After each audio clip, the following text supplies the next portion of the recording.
Book of Heaven, Volume 35, March 6, 1938.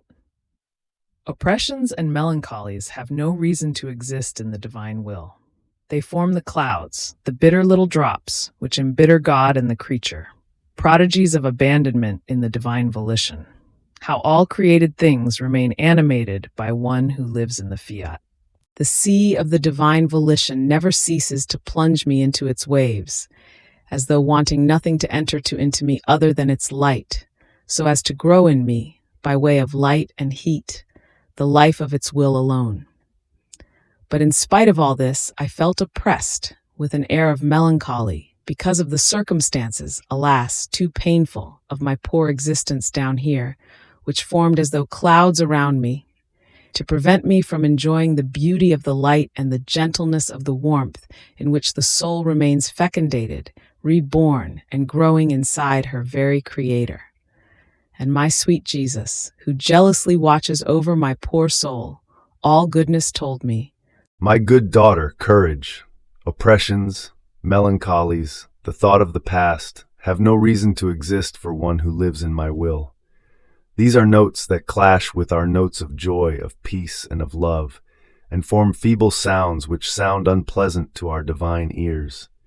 They are like bitter little drops which, thrown into our sea, would want to embitter our divine sea, while by living in our will, we make the creature the owner of our seas of joy, of happiness, and if necessary, we arm her with our power so that everything may be propitious to her and nothing may do harm to her, because there is no power against our will. On the contrary, our will has the power to level and to crush anything, like dust under the empire of a mighty wind. Therefore, when we see the creature in our will being afflicted, oppressed, how bad it sounds to us. And since she lives in our volition, because of the one will that animates us nine, we are forced to feel her afflictions and oppressions. To set ourselves aside when the creature is afflicted is not of our divine being, nor of our love. Rather, we make use of our power, and we inundate her more with our love, so that we may see her again with a smile on her lips and with joy in her heart. Besides, the thought of the past is truly absurd. It is like wanting to claim the divine rights. You must know that anything beautiful and good that the creature has done is deposited inside of us, attesting to us her love and the glory that she gives us, and forming her crown, for her to be crowned on her first entrance into our celestial fatherland.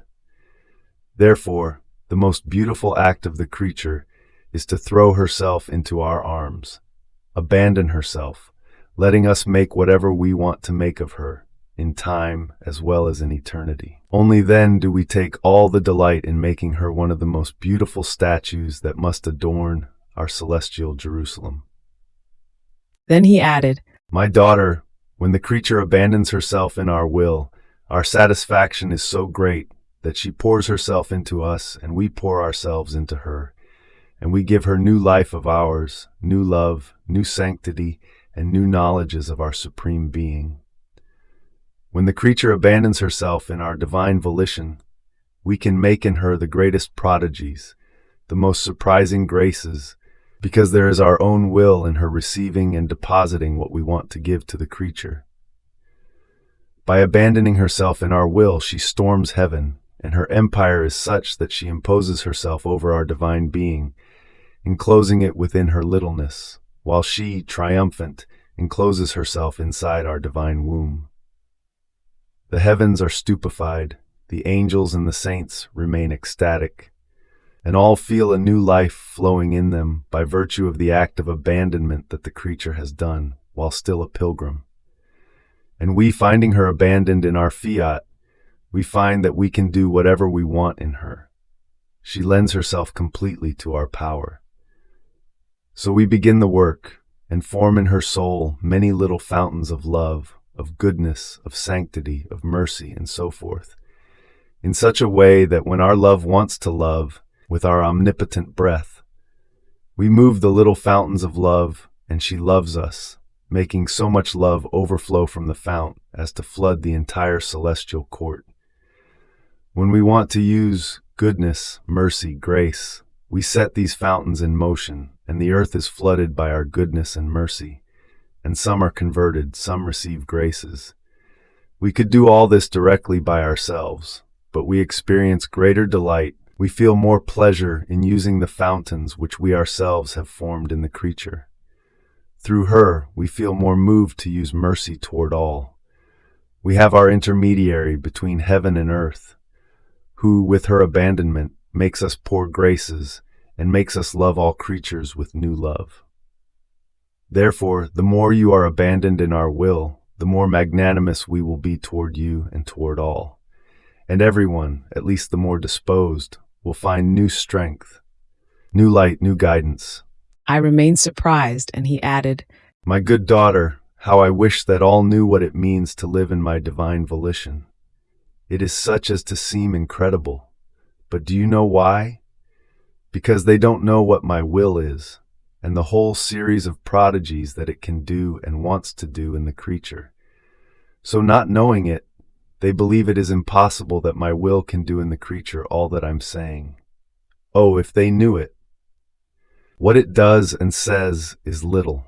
It is the knowledge that puts us on the way to the creature and prepares our place, forming the space in which to place our unheard of prodigies. It is knowledge that forms the eyes to be able to look and appreciate our divine wonders. Everything is prodigy for one who lives in our will. You must know that as a creature does her acts in my will, all created things remain animated by the will and word of that creature. All things possess a voice, and some say love, some glory, some adoration, some others thanks, and others still, blessing to our Creator.